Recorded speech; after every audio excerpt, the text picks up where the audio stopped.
Hi, my name is Brian. Welcome to another video on derivatives. In this video, we're going to talk about the chain rule, but specifically a special case of the chain rule called the extended power rule. Now, the extended power rule is as follows. Right? You're going to take a function, and then you are going to raise it to the nth power.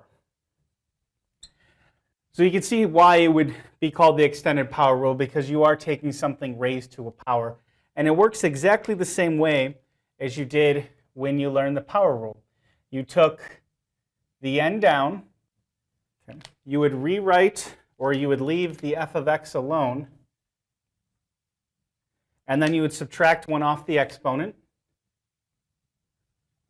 Okay. But the only difference now is that the inside is more than just simply x. It's a function, and we're going to link the derivative by multiplying it to this. Okay, so that's the extended power rule. An example would be to differentiate something like 3x to the 4th minus x to the negative 2 plus square root of x, all raised to the 18th power. But before we actually start that, when you're differentiating, you look at the terms like this one, and it should be rewritten so that it can be differentiated using the power rule. Anyways, so we have this right here, which is our f of x. And so we have f raised to the 18th power. So following the rule, we're going to bring the 18 down. We're going to leave the inside alone, because that's our f. Subtract 1 off the exponent, which will now give us 17. And then we have to multiply by the derivative of the inside. Make sure you put the f prime in parentheses. Derivative of this would be 12x cubed. All right, bring the negative 2 down. There's already a negative 1, so that becomes a positive 2, x to the negative 3. It looks like I'm going to run out of room. So right there, you're going to have a positive 1/2 x to the negative 1/2. So close that off. And so the extended power rule will work for any type of function in here.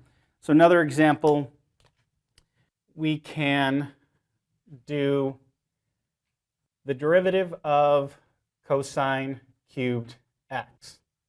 Now you got to be careful about trig functions with this notation, because this has to be rewritten in that form right here as cosine x raised to the 3rd power. Now that I have it written in the right form, I can differentiate it by bringing the 3 down,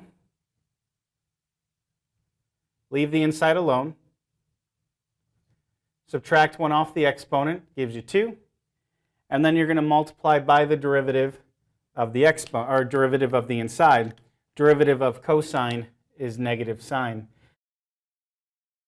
We'll do one more.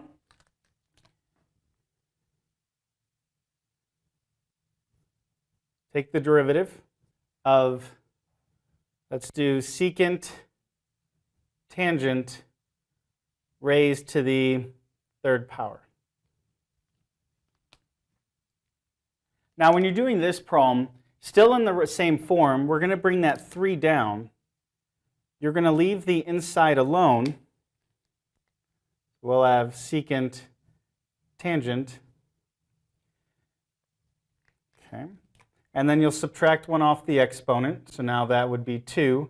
You are then going to multiply by the derivative of the inside. The problem is that this is going to be a product rule. So first we'll differentiate the secant, which would give us secant tangent. And then we're going to leave this tangent alone. And then plus, we'll leave the secant alone and differentiate tangent, which would give us secant squared. Anyways, that's the special case of the chain rule, which we call the extended power rule. Hope it helps. Good luck. Bye.